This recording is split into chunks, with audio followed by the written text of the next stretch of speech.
বন্ধুরা, আমি আজকে এই মানকচু দিয়ে একটি কাঁচা বাটা তৈরি করে দেখাবো। তার জন্য দেখুন আমি একটি মানকচু নিয়েছি। তার মানকচুটার একদম উপরের অংশটা আমি কেটে নিয়েছি। এগুলো দিয়ে আমি একটি বাটা তৈরি করে দেখাবো। মানকচুটাকে আমি কুড়িয়ে নিচ্ছি।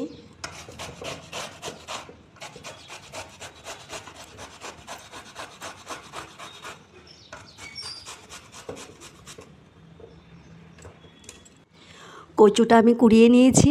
এখন শিলপাটা এগুলোকে বেটে নেব। আপনারা চাইলে মিক্সিতেও করতে পারেন। কচুটা আমি শিলপাটায় বেটে নিচ্ছি। দেখুন এখানে আমি 4 কোয়া রসুন নিয়েছি আর একটি কাঁচা লঙ্কা নিয়েছি। আর কচুর মধ্যে আমি সামান্য পরিমাণে লবণ দিয়ে দিচ্ছি।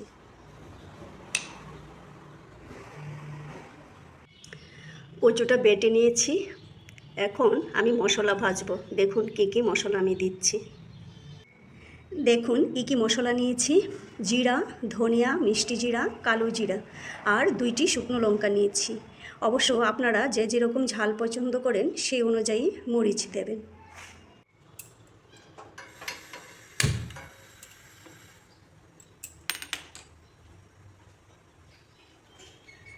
প্রথমে আমি মরিচগুলো একটু টেলে নিচ্ছি।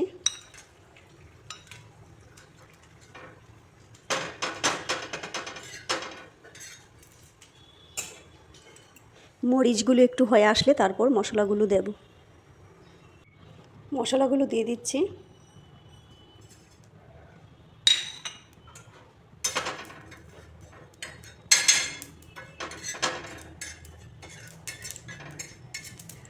মশলাগুলো ভাজলে দেখবেন খুব সুন্দর একটা স্মেল বেরোয়।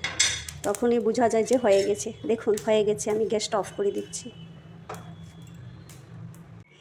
দেখুন মশলা বেটে নিয়েছি। এখন এইটা আমি কচুর সঙ্গে মিক্স করে নেব।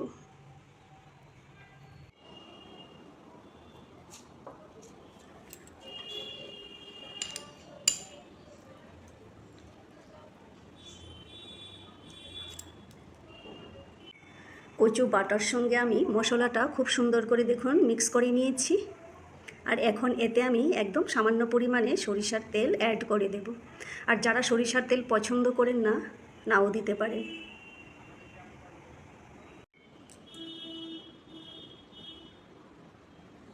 এই কচু বাটা কিন্তু ভাত দিয়ে খেতে খুবই দুর্দান্ত লাগে।